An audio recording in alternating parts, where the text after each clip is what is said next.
Just before the new year, Bobby Kotick, the most hated man in the community, left Activision Blizzard. Is everything going to change now? Let's find out.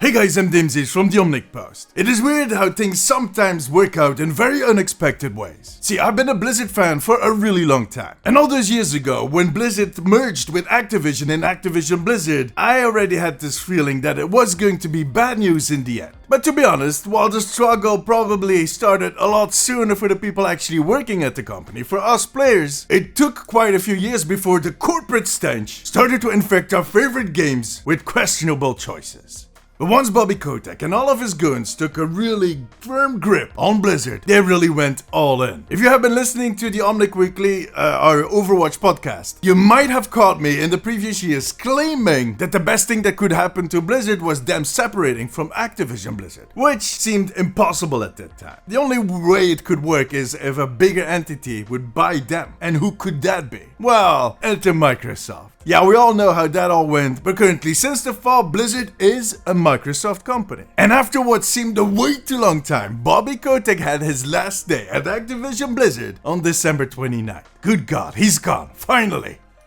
Bye-bye. Now, but seriously, the way his departure was celebrated within the community is so telling. That man was disliked both by employees and players. After he left, some former employees actually started talking about their experiences with Bobby, and yeah, he just simply was not a good guy. The only thing he was interested in were the spreadsheets. That's it. And that is good for one group of people, the shareholders. So that's basically the rich making the rich richer.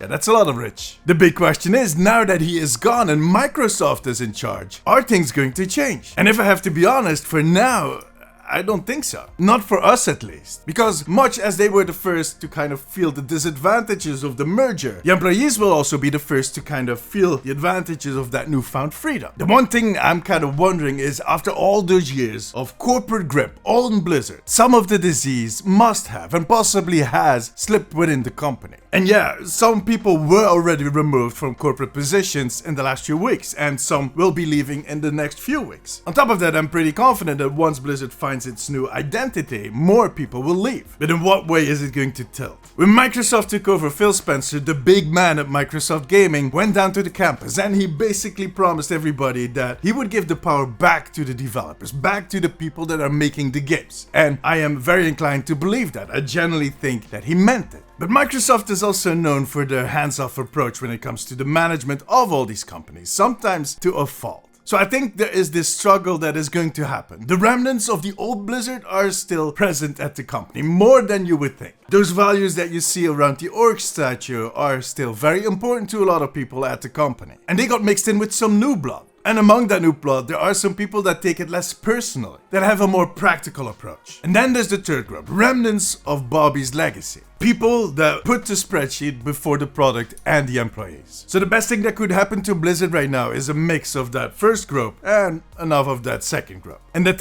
third group is rooted out and sent off with tar and feathers. But you know what? Only time is going to tell how that is going to evolve. And while we as players might not be able to contribute that much, all the power lies with the employees at Blizzard right now. It's up to them to make this into a new story. But that internal struggle is going to take years. So by the time we get to see something, I don't think we're going to see any big changes in the next few months or maybe years. But over time, slowly but steadily, I hope to see a new Blizzard rise from the ashes. A Blizzard that treats their employees as they should be treated, and that allows them to make awesome games. So we can be proud again to call ourselves Blizzard fans. But tell me, what changes do you want to see at the company?